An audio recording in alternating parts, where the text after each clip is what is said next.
Hope is an unquantifiable force, its form subjective to the beholder.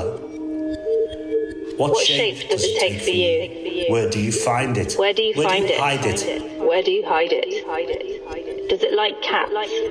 What does it smell like? Can it jump? Does it dissipate in the rain and trickle away down cracks in the pavement? Or is it omnipresent? Does its force engage you like a fast-moving train, hurtling toward as your feet are trapped in the tracks, or is air pushed gently by a butterfly's wing? Does hope walk with a swagger or with the gait of a gout sufferer? Is it dressed to the nines, or does it haul its ragged trousers up and secure them with a smile and the length of a threadbare string? Does hope live in the spaces between or in the centre of everything?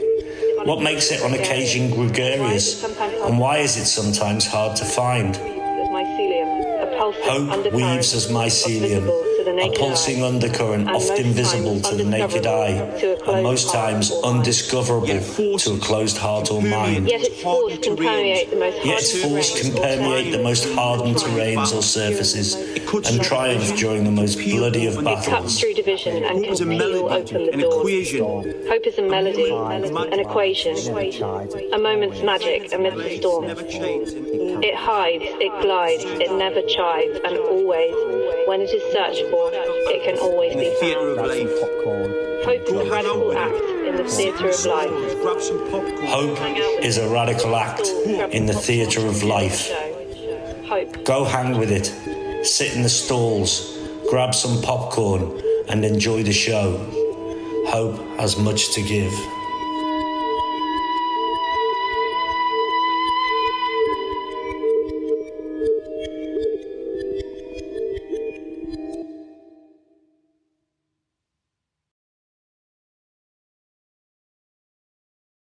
Street art, graphic art, hope as a radical act. It's a pop-up exhibition reimagining protest culture. We're here with the artist. We've interviewed him before, maybe 2 years ago now.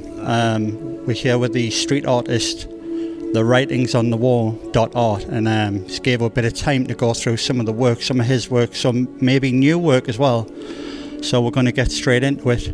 The writings on the wall.art. Thanks again for joining, Peep, and thanks for the time for standing around chatting about your work, pal. Oh, you're more than welcome, mate. More than welcome.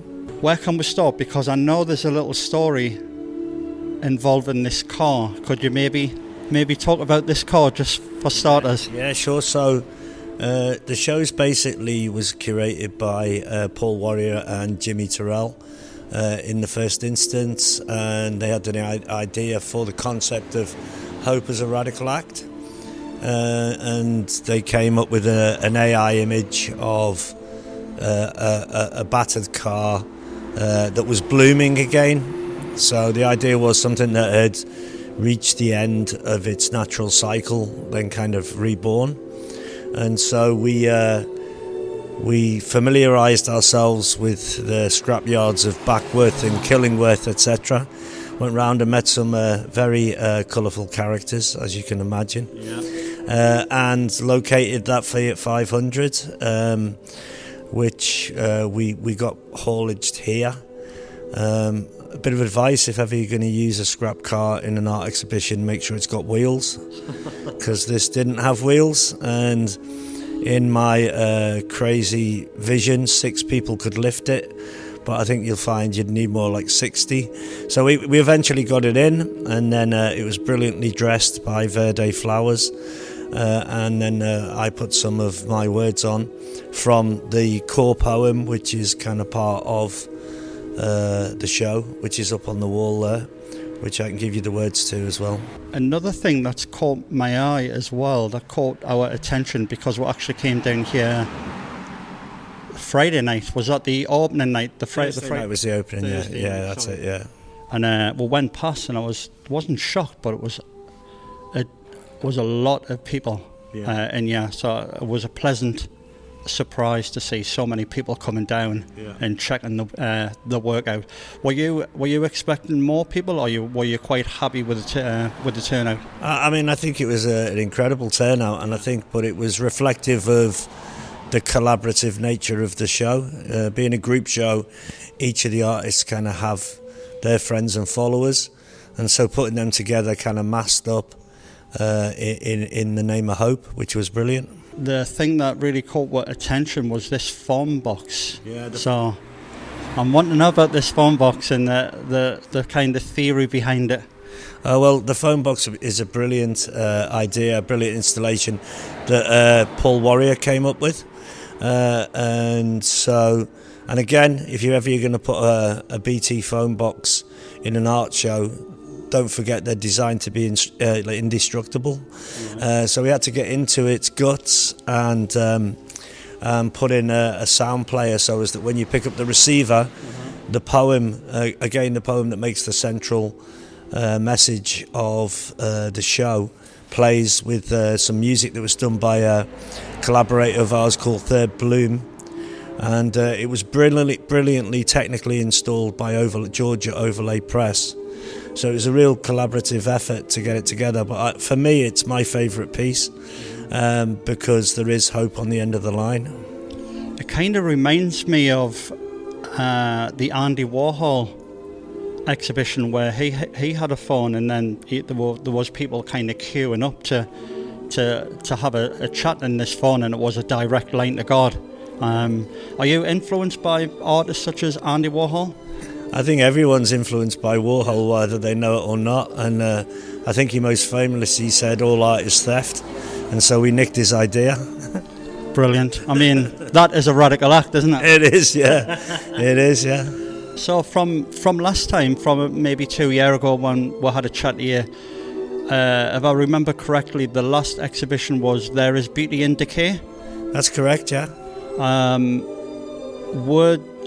Are there going to be more exhibitions in the future like this one and Beauty in Decay? Because I think you're kind of onto a winner here, because I think it gains huge interest, and I think you get a lot of people come down talking about the work, and I think that's the most important thing. You get people talking about the work.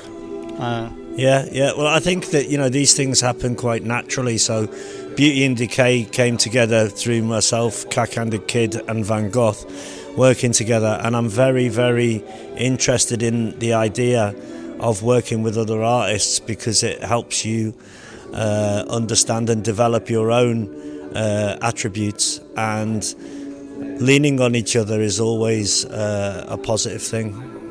Yeah, definitely. Is it the first time you've worked with graphic artist Jimmy Turell? Yeah, it's the first time I've worked with Jimmy. I was a fan of him and then became a friend of him, and I was invited in with Cack Handed Kid to kind of co-curate the show.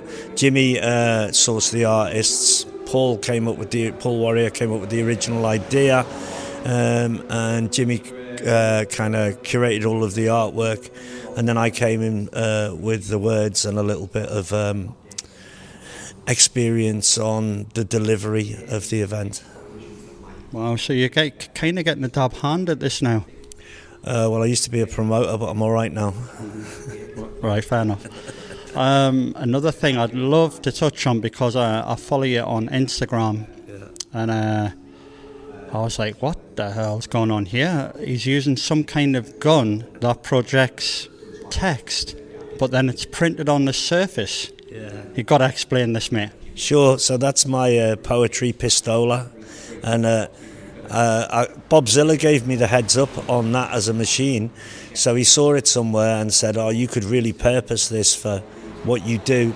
And it has been a game changer, because I was doing paste ups with rips, which was great, but the fact of this, it's a hand jet printer which you can program, and so it gives you much more flexibility, much more speed. So if you go to a city, whereas you might get 2 or 3 paste ups up, you end up to being able to do 10 times that.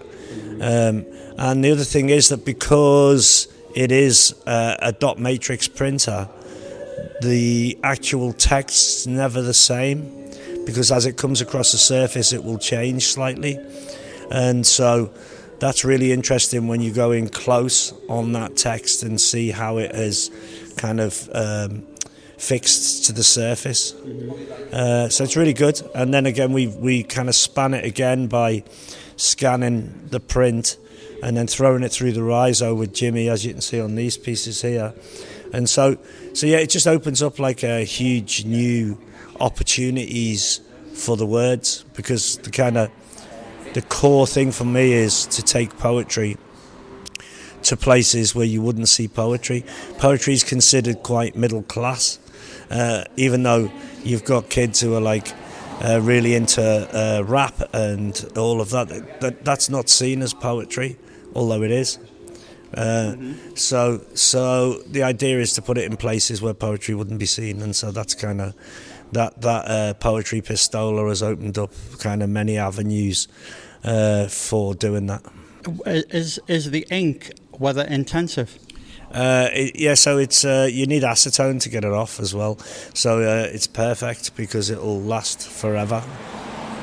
That's got to be a win-win for you, isn't it? It is in some ways, but you know, with the paste ups, like the weathering and the change and the decay of the words is really it invokes like different feelings and you know what have you. So I really like that as well. So I try to play between the two really. Wow, brilliant! If I remember correctly, you learned to read quite early on, getting taught by your grandma. Is that correct? Yeah, me little nan, my great grandmother. Yeah. So I got taught to read when I was 3 years old, and that's definitely been the biggest gift I ever had in my life. You know. I mean, the backstory is brilliant because I remember distinctly chatting about that last time. Some questions I like to ask just to tail off, if you don't mind. Of course, yeah. I ask a lot of artists these same questions, and with your background and your vast experience in creating work outside, internally, externally, when has your ego got in your own way? My ego? Yeah. Oh, well, the ego is something that you have to arm wrestle with all of the time, and just when you think you're great, you're not. So it's difficult to really prescribe what the ego is. But basically, what I look for in my work is the joy of doing it, and so that kind of helps kind of tame the ego a little bit, because there's no real purpose except to gain the joy of doing it. You know, the quickening of the pulse when you find the wall, when you try and get your piece up without getting nicked, when you capture it for your Insta account, and then you walk away quickly, because you know one of the first rules of street art is don't hang around. So yeah, I try not to hang around my ego. It's there, but it's not something like I'm not looking to achieve anything except the joy of doing it. Great. Last question. Yeah. Within working life, artistic life, corporate life even, what has been your biggest challenge, and how have you learned to overcome that? So the biggest challenge is staying alive, because just trying to live till Friday on a weekly basis. But I don't know. Challenges for me are just problems to be solved, and it keeps the brain active and it keeps you learning. So I've hit my 60s now, and it's still like every day's a school day. So that kind of in many ways keeps you interested in the time ahead, if that makes any sense. That makes perfect sense. The writingsonthewall.art, I wish you all the success in the future. I think you're doing a great job. I'm loving the gun thing, loving that. I think you're definitely on to a winner, and great exhibition, and I hope to come down, chat to you more often, mate, and come down and see these shows.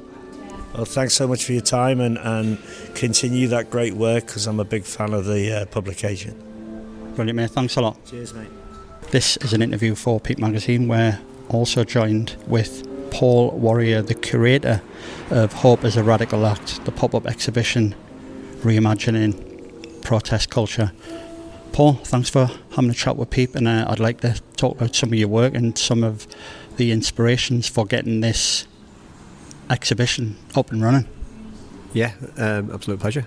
Well, I've already had a little bit of a chat about the faun, but if we go over and have a little wander over, could you maybe talk about your inspiration about this faun and where the idea came from? Yeah, absolutely. Brilliant. Let's go.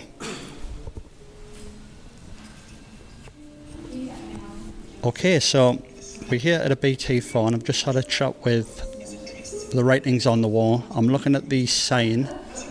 It says Paul Warrior, poem by The Writings on the Wall, audio by Third Bloom, which he's already explained. Hope is at the end of the line, but maybe you can go from here, Paul. Yeah, so the phone box came as an idea when I was looking into the protest culture and looking into kind of the things that were inspiring me. It was things that were just everyday objects, especially from where I'm from. So I'm from Redcar, from a place called Dormanstown, and I grew up on a council estate. And kind of the phone box was the kind of the connection to the outside world, where you'd take like 50 pence or 65 pence, whatever you had, and you'd go down the end of the street and you'd be calling your friends up and things and arranging things on the end of the phone. Mobile phones weren't around then. Mm-hmm. And it kind of overlaps with memories around, my dad worked in London. I mean, I was very young then, but I remember him working in London when there was the poll tax kind of riots. I remember him working in shipyards. I remember the shipyards closing down, and I remember a lot of protesting and a lot of like workers trying to stand up for their rights. And kind of that whole council estate aesthetic just kind of, it all glues into my kind of childhood memories. Mm-hmm. And the phone boxes and just how iconic I think they really are, especially the more kind of the ones they're still using now, but the stainless steel ones, I just think they're an unbelievable thing when you walk past them and phone boxes are trashed, but the phones always seem intact. And I mean, that's because they're indestructible, as I think Dave has said and we've found out. But you know, the phone is still intact. There's always still a line outwards. And I think the important to be able to communicate, to reach out, to have connection with people is unbelievably important within Hope and in our personal experience of Hope, of needing someone else on the end of the line. And when we came up with the proposition, or I first came up with the proposition of Hope as a Radical Act, it sent something off in Dave that inspired him to write this poem that he wrote, and I think in the middle of the night or early in the morning, and he sent it to me, and I just was like, this is what needs to be said down the phone. Like, this is the perfect words. Like, you have managed to poetically articulate my thoughts and feelings about what this exhibition should be about. And so that's very hard, and up to the last minute of making it, that's how the phone box came about. Oh mate, what a story. Is this the first time you've worked with The Writings on the Wall and Jimmy Turell and Cack Handed Kid? Absolutely. I'm not really in the art scene. I'm a gym owner, so this is my building. I was actually going to ask that because I looked across and I was like, I think that's the gym owner. Then when you said, oh, I've got work here, I was like, oh, right. So a quick rejig in my brain, like you're an artist, but you can be all things. Yeah, I would never have called myself an artist until this work got on the wall and Dave maybe put a sign above it. I have a background in working in architecture, so I did architectural technology, and then I went and studied long distance while working, studied the architecture, part 1 architecture. So I have a bit of a creative mindset in terms of that, and I'm lucky enough to be around creative people, and I do some work illustrating and infographics for some companies, one of them being the Joseph Rowntree Foundation, who were the one who put a call out to ask if any creatives out there had any ideas around Hope, and that was what instigated the kind of proposal to do this. And so I just submitted something kind of semi on a whim and a bit of encouragement from some friends, and I put that out. But yeah, my full-time job, I left architecture 13 years ago to become a full-time coach, and I work with athletes around the world. I've worked with Olympic bobsledders and work with CrossFit athletes and fitness professionals all around the world. And I walked past an exhibition quite a while ago that Jimmy Turell I'd never met before had on, and I bought a piece from him that was in the window that said, "Hope is the last thing to die," ironically. And I tagged it on Instagram, and he reached out because he was suffered from a bad injury and said, could you help me? And I started coaching Jimmy, and conversations about art, architecture, culture came out for our experiences when we were working together. And then I was lucky enough I'd take some video every now and again, some photographs, and he asked me and Sophie to go out with him when he did his collaboration with Anthony Burrell at Men's Broken Hearts, which was for the tsunami charity. And so I worked with Jimmy there. And when this came up, Jimmy was the first person I reached out to and said, I've wrote this proposal, can I put your name in it? Well, another good story. I'm just thinking as well, with your background in architecture, was that, you may have already answered this, but what was the catalyst to maybe move away from architecture, get set up as a gym owner, get set up as training people? What was the catalyst to that move? I found in architecture I didn't feel like I was living it. I felt like I was working in it, and I had an office job, and I didn't feel like I got to, so I decided to give myself a little bit of time off, because I'd either been educating myself and educate myself long distance whilst working, so I hadn't ever spent any time not working. And I felt, although it was a job in a gym, I decided I was going to take a job in a gym. It was something I was passionate about, but I always came from the gym point of view, from a aesthetic point of view, in terms of I was inspired by movies, the 300, I was inspired by black and white photography of people training, old imagery of people training, and I had a much more visual kind of approach to it, and almost an architectural planning approach to how I train people. So it felt like I was doing the same thing, just with more freedom, which allowed me to work on a clothing company, Built Up North, which we've ran for 13 years in Newcastle. Yeah, I was going to ask about this, because I thought, the way there, this is a bit of a coincidence, because I remember a clothing line in a gym, and you've just answered me theory. Up North. Built Up North. Built Up North. I've actually got one of the T-shirts. Right here. Which one have I got? You're putting us on the spot. It's the John Carpenter movie. Yeah, I was going to bring that up. That was filmed in here, so that was we went with Disobey rather than Obey. Yeah, that's the which one. really is ironic, because behind you was the Cack Handed Kid Jimmy collaboration with the same imagery on. Oh wow, yes, of course. Yeah. How ironic. And it was generally a bit of a stab at Instagram culture and us being about audience capture, about us wanting to obey what we think other people want us to see. So the clothing was a bit of a kind of snapback at that, saying, like, you don't need to obey the algorithm, you don't need to do things for likes, because you become what you're trying to be liked for, not who you are. Yeah. So the clothing was based around that, yeah. So we're all. Do you believe in we're all part of the simulation? We're getting deep. I think we are. Yeah, I think we're all in the simulation, and I think we're all trying to break out of it in some way or another. Yeah. But it's easier to be drawn into it. Well, you can only break out of it if you free your mind. So that's exactly it. And this is kind of one of the things with this whole exhibition, was to try and, protest culture is amazing because it has a collective energy. It's visually amazing, and we think people coming together for a common cause, but often its power only gets utilised when it's against something, which means we already have to be agitated, which means our energy is just fighting the battle that's in front of us. What if we get creatives to think ahead of that? What if we don't have the opposition? What if the opposition is just, we're thinking beyond that, and we're starting to think, what do we want to see? In training, it's about having a positive mindset and mental rehearsal. It's like we think over our heads all the things we want to happen. If you think to yourself, I don't want to trip, you are more likely to fall, because you have mentally rehearsed and visually your brain has just seen the imagery of you tripping. It doesn't distinguish between not tripping. However, if you're telling it, I'm going to run a good race, you run the good race, or you're more likely to.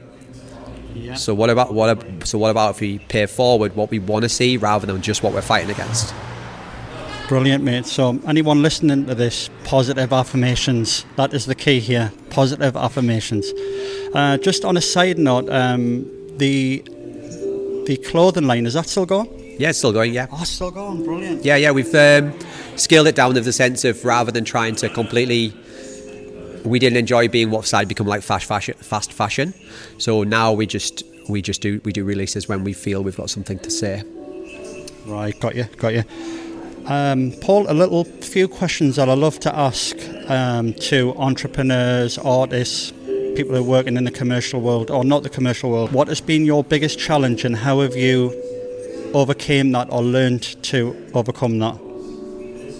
I can give you time to think about that if you want. Let's just go. Let's go. Oh, cool, man. Let's get in. Let's see what happens. I still think authenticity is still one that it's quite hard to. I think you can quite easily see yourself, for me personally, being dragged down the commercial route where you're starting to think about how am I going to make money from this? How am I going to be seen in this? What is my own self-worth in this? And I think you can lose yourself in trying to please other people. I think Rick Rubin said something about he doesn't really care what the audience thinks. He cares about creating what he thinks. And if it's authentic and it's right, hopefully the audience get that. So I think in the needs of trying to make things work, and that happens with the gym, it happens with everything you do, there becomes a point when you stop letting the original idea flow and you sort of try to take over. And I think there is people who are natural entrepreneurs who could jump on and guide you. However, that's not me. And I found that the things that I do that are closest to my authentic self are the things that are most successful. And I feel like this is why we've done this thing here, is because we did the thing and didn't overly think about the thing. We knew in our hearts kind of what this meant to us all and who we needed to reach out to. And the turnaround meant we didn't have time to let ourselves get in the way of this project. So, yeah, I think trying to keep yourself out of the way of your own success is the one. Wow, this is a good little spin-off to my next question. When has your ego got in your own way? It's a toughie. I can move on and come back. I think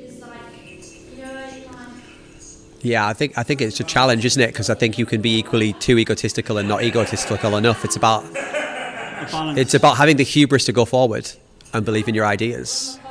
I think when you've stepped away from your authentic self and you're trying to do something bigger than the initial idea, or again, you're not honouring the idea itself, I think that's when it gets in the way. So I think the key thing is if you can learn to honour the original idea and make yourself removed from it, then you're fine. Well said, mate. Well said. Just a little thing as well on Rick Rubin. I'm so pleased that you brought him up because I've got his book, The Creative Act, I think it's called. It's a great book. Have you read it? I've just got it. All the way through it, but yeah. All right, I'm going to read that because I absolutely love the guy. I think that's it. Is there anything you would like to say, Paul? I know this is your gym, and have you got plans to hold more exhibitions in the future? Absolutely not. No. I've realised that when I first opened the gym, I called it a campfire, and we weren't a commercial CrossFit gym. And I put workshops on where we discussed mental health, faith, and loads of different things like that. And I wish I'd kept that going. So there will be something else on, and I want to have more conversations. But next time it could be a poetry workshop, could be something different. Or what I want to do is the art of training people is the art of transformation, and that starts between the ears. And art will instigate that. Most of my members came to here. I know a whole bunch of my artists my members have bought art this weekend. Right. They've engaged in it, and they may be not the type of people, and I'm not saying they're not, but we're not all the type of group of people who would just say, hey, we're going to head to the Baltic for a night. Or maybe we should be more like that, but it engaged other people, and seeing my members part of that process has inspired me that we need to do more. So I don't think I will do another exhibition here. I think it's made its statement, and I think next time we do an exhibition, it needs to be somewhere else that needs the impact. Paul, thanks for your time. Thanks for chatting to Peep Magazine. I know it's the first time we've met, but hopefully when you hear this interview, you'll see the plethora of interviews that I've done with a lot of entrepreneurs in Newcastle and artists and all the rest of it. So thanks for your time, Paul. Thanks a lot. Pleasure. Thank you.